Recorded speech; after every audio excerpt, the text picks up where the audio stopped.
అతని శత్రువుని హెచ్చరించగా మరణదూత మమ్మును దాటి వెళ్ళిపోవును, మరణదూత మమ్మును దాటిపోవును.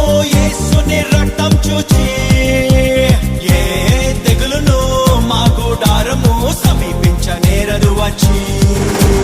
వేటకాని పురులు ప్రభు తెంచెను, నరక పాశములను తుంచి వేసెను.